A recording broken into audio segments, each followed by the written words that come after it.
hajat wa taqwana biha ala darajat wa tuballighuna biha as'ati min jamil khairati bil hayati wa dal mamat. Jamaah yang dirahmati Allah Subhanahu wa taala. Alhamdulillah, malam ini malam ke-29 dan kemungkinan tarawih terakhir malam ini kemungkinan, tapi tetap kita menunggu pengumuman pemerintah. Atiullah wa atiur rasul wa ulil amri minkum. Taati Allah, taati Rasul, dan taati pemerintah. Kita menjalani ibadah puasa ini 1 bulan. Kalau 29 hari tetap juga 1 bulan. 28 hari juga 1 bulan. 30 hari juga 1 bulan. Dan Rasulullah itu hampir tidak pernah berpuasa 30 hari. Iya, rata-rata 29 atau 28 hari. Dan itu perhitungannya 1 bulan. Kadang-kadang ada tuh orang bilang, kurang puasa tak 29 hari. Tetap 1 bulan. Iya. Dan yang kita harapkan, karena kita sudah menjalankan perintah Allah Subhanahu wa taala, kita berpuasa, kita salat berjamaah, kita berzikir, kita berdoa, kita bersalawat, kita akan keluar di bulan Ramadan ini seperti bayi yang baru lahir. Kayaumin waladathu ummuhu. Jadi kita semua ini akan lahir seperti bayi. Iya. Siapa yang seperti bayi, yang berpuasa, yang beribadah, yang tarku mulai dari malam pertama sampai malam terakhir. Nah, itu yang akan seperti bayi. Bagaimana kalau ada bapak-bapak atau ibu-ibu yang sakit sehingga tidak sempat utuh ibadahnya, itu tetap Allah perhitungkan. Innahu ghafurun syakur. Sesungguhnya Allah Maha Pengampun dan Maha Syakur. Iya. Kemudian perempuan atau ibu-ibu, bagaimana kita ini ustaz? Karena ada dibilang halangan, jadi tidak sempurna, tetap karena halangan sehingga tidak datang beribadah seperti orang normal, tetap itu disempurnakan. Liyuwabbiyahum ujurahum wa yasidahum. Itu ayat Al-Quran. Tetap Allah menyempurnakan dan melipat gandakan pahalanya. Kecuali kalau tidak halangan, pura-pura halangan dan tidak datang, itu baru lain. Tapi kalau memang betul-betul halangan sehingga tidak datang, itu kan bukan mau tak.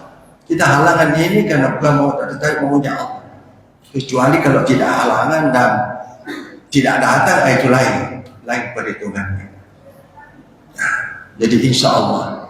Yang kedua kita harapkan kita mendapatkan syafaat Rasulullah SAW. Apa yang dimaksud syafaat? Yaitu pendampingannya Rasulullah nanti di akhirat. Jadi nanti kita di akhirat, kita mungkin dalam keadaan gelisah, ya, kacau pikiran kita, karena kita berada di persimpangan antara surga dan neraka. Karena kita rajin mengucapkan salawat, insya Allah Rasulullah akan datang menemani kita. Makanya kita berusaha. Man shalla ala wahidan sallallahu alaihi wasallam asra. Siapa yang bersalawat 1 kali, maka Allah bersalawat kepadanya 10 kali. Iya. Di hadis lain, man shalla ala hina yasbi asra wa hina yamsi asra adrakat syafaati yaumil qiyamah. Siapa yang bersalawat pada pagi hari 10 kali, 10 kali sore hari, maka dia akan mendapatkan syafaat. Adrakatku syafaati, saya akan mendampingi nanti di akhirat. Itu kata Rasulullah SAW. Jadi sebenarnya ini masuk surga tidak susah, Pak. Tidak susah, Bu. Gampang sekali. Tapi ya kadang-kadang kita cueki. Kamu ini ibadah kalau diterima Allah pasti mikir masuk surga. Iya, pasti suci. Iya. Kemudian kita banyak salawat. Satu kali salawat, Allah bersalawat kepada kita. Innallaha wa malaikatahu yusholluna 'alan nabi. Sesungguhnya Allah dan malaikat bersalawat kepada Rasulullah. Apa kita umatnya Rasul? Jadi kalau kita bersalawat kepada Rasulullah 10 kali pada pagi hari dan 10 kali sore hari, mendapatkan kesabaran, pendampingan di akhirat.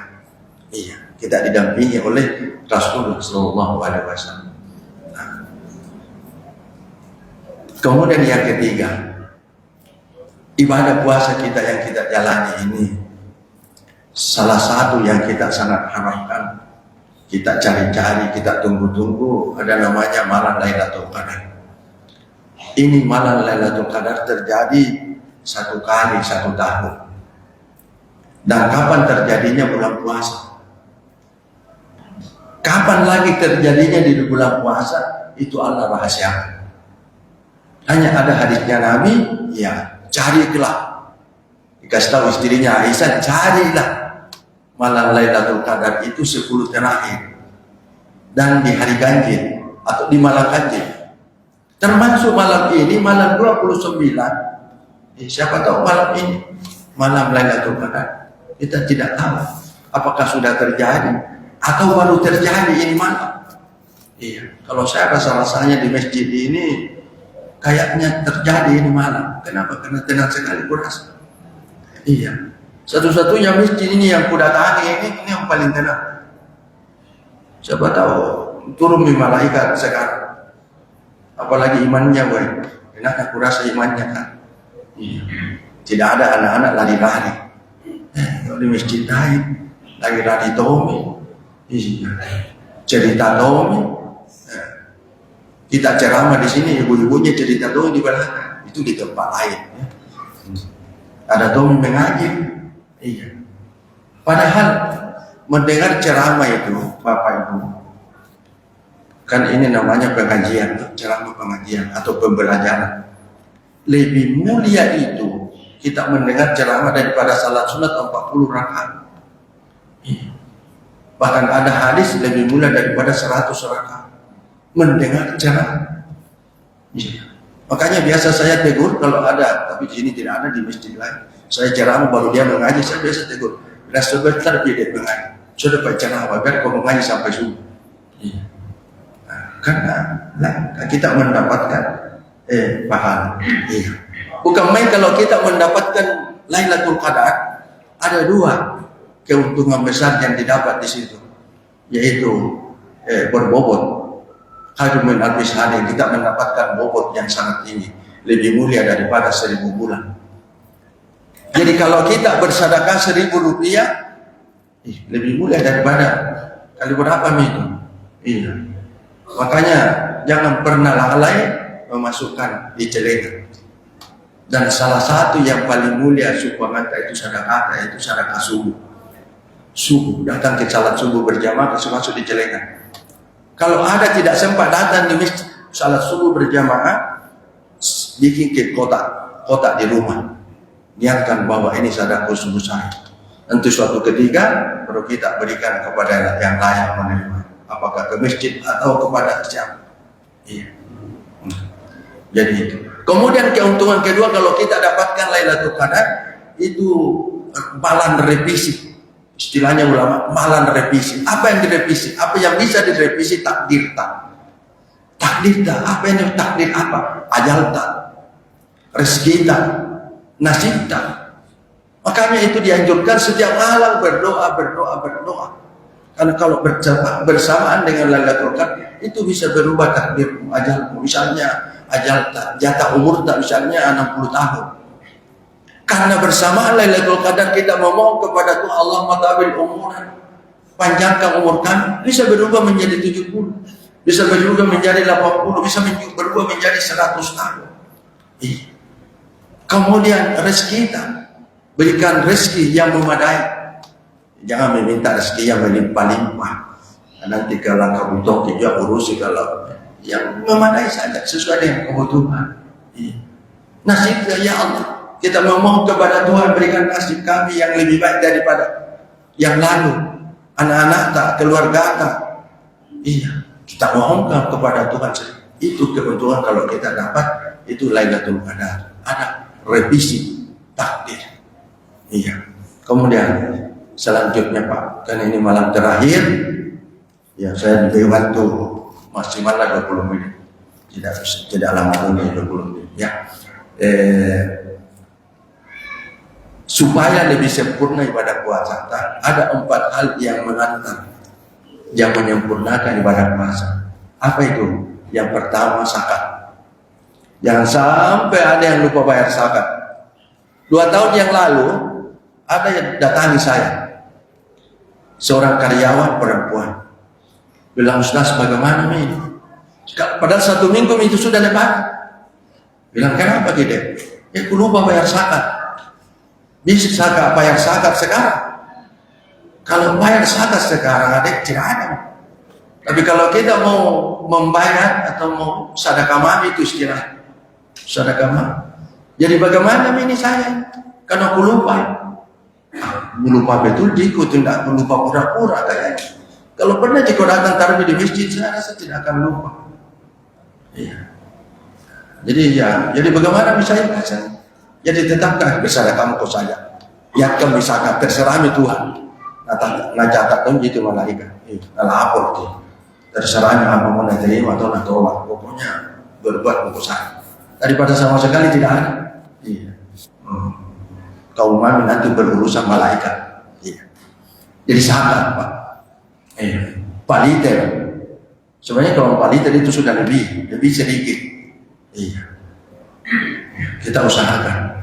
Bagaimana kalau ada orang yang miskin betul, parkir miskin, dia mau bayar zakat, tapi tidak ada berasnya kasihan, dia tidak makan juga susah. Makanya itu segera bayar zakat Pak, Bu. Kalau sudah besok bayarnya zakat besok. Jadi itu orang miskin, kalau mendapat zakat, banyak domi juga anunya beras nggak dapat, sedang kadu lah bisa tahu itu yang zakat, nggak pakai juga bayar zakat, bisa. Tapi kadang-kadang saya lihat seperti di masjidku itu di Dentata, bagi-bagi zakat 5 liter di satu rumah tangga. Jelas orang miskin tidak bisa bayar zakat 5 liter satu rumah tangga. Saya tadi kasih tahu panitianya nggak bisa ke diam itu. Jadi saya tanya berapa paket ke ini kau bagi? Bilang lebih 200 paket. Nggak bisa ke 100 paket supaya lebih banyak lagi tidak dapat itu. Orang miskin yang layak menerima itu zakat. Iya. Ada pernah ulama dulu dari Mesir, dia orang Mandar. Dia 30 tahun di Mesir mengaji. Dia menyampaikan bahwa orang yang kuat, orang sehat, tidak berhak menerima zakat. Iya. Orang sehat karena itu sehat itulah modal. Jadi bagaimana kalau dia miskin, dia sehat, miskin, itu malas. Orang malas itu. Iya. Tapi itu satu pendapat, tapi tidak berlaku di sini. Kalau kita sampai banyak orang-orang itu. Iya. Kalau begitu tukang becak tidak berhak itu. Tukang becak kuat. Itu menurut itu Dr. Nabali namanya itu orang. Dr. Nabali. Tukang becak tidak berhak, sehat, kuat. Itu sehat kuatnya itu modal. Iya. Hanya malas gitu, misalnya. Iya. Kemudian bertakbir. Ya, jadi tadi zakat yang menyempurnakan ibadah puasa, kemudian bertakbir. Malam lebaran itu kita semua bertakbir di rumah masing-masing, di masjid di rumah. Iya. Tapi kebiasaan kita biasa di jalanan pergi bertakbir. Ya itu namanya itu apa? Kampanye iman, kebiasaan apa-apa lah. Tapi sebenarnya yang paling adalah kita di masjid, di rumah, di masjid. Tak bertauhid masing-masing bertakbir. Allahu Akbar, Allah seterusnya. Yang ketiga, ikut salat Idul Fitri. Nah, ikut salat Idul Fitri. Kalau kita di sini Pak, di masjid. Nah, semua ikut. Bagaimana kalau wanita yang halangan datang toki juga? Tapi kalau yang halangan jangan dia masuk masjid, di pekarangan masjid. pakai tomi baju baruta, pakai mukena datang mendengar khutbah, setelah selesai kita bubar, ya itu silaturahim. Karena yang keempat silaturahim. Jadi tujuannya itu ibu-ibu yang halangan tetap datang untuk turut bergembira merayakan hari kemenangan. Jadi dia tidak ikut salat, tetapi dia ikut bergembira, ikut bersilaturahim. Jadi 4 ya. Jadi menyempurnakan ibadah puasa ini tadi, yaitu zakat, yang kedua takbir malamnya, yang ketiga ikut salat Idul Fitri, ikut bergembira, ikut ramai, kalau halangan kemudian itu silaturahim, menjalin sila, itu menyambut kasih sayang di antara kita ini. Karena dosa kita dengan ibadah puasa yang kita lakukan ini, dosa kita kepada Allah itu dihapus, dimaafkan. Tapi dosa dengan sesama manusia Allah tidak menghapus kecuali kita sendiri yang saling memaafkan. Kemudian yang terakhir 2 minit. Ini penting sekali disampaikan. Apa itu? Mengenai witir, Pak. Mengenai salat witir. Kenapa itu salat witir? Ternyata banyak saudara-saudara kita ini salah paham. Salah pahamnya begini. Kalau sudah bulan puasa, karena kebiasaan kita kalau sudah tarawih sambung witir berjamaah. Kemudian kalau sudah bulan puasa tidak ada salat witir berjamaah, salat tarawih. Kalau bulan puasa tarawih saja ada. Tidak ada salat tarawih di luar bulan puasa. Tetapi kalau salat witir Bapak Ibu jalan terus. Bukan berarti selesai puasa, selesai tarawih witir, jalan terus. Malah ada lagi yang lebih lucu, adik-adik. Biasa kalau sudah salat witir, sudah salat tarawih 8 rakaat, banyak yang keluar. Baru tidak salat witir. Ini terbalik, rugi besar. Padahal kalau mau dipilah, yang mana lebih utama salat tarawih atau daripada salat witir? Kalau Rasulullah itu salat tarawih pernah tinggalkan, tapi salat witir Rasulullah tidak pernah tinggalkan. Artinya salat witir itu adalah salat sunat muakkad, sangat utama. Bahkan ada sahabat yang mewajibkan seseorang salat witir. Iya. Ada tahu ibu-ibu pernah tanya, Ustaz, kenapa? Saya kira salat witir itu penutupnya salat sunat, Ustaz. Tidak bisa salat sunat sesudah salat witir. Tidak begitu itu maksudnya itu. Kalau misalnya sudah mikir salat witir di sini berjamaah, kemudian mau salat tahajud, tidak apa-apa. Salat hajat atau salat sunat apa? Tapi jangan mikir lagi salat witir kalau sesudah mikir salat witir di sini. Allah witrun yuhibbul witra. Allah itu esa dan sangat mencintai keesaan. Ya. Ada 2 sikap sahabat jamaah yang dimuliakan Allah. Ada 2 sikap sahabat. Yang pertama Abu Bakar, yang kedua Umar. Rasulullah bertanya kepada Abu Bakar, mata tutiru, kapan kau salat witir Abu Bakar?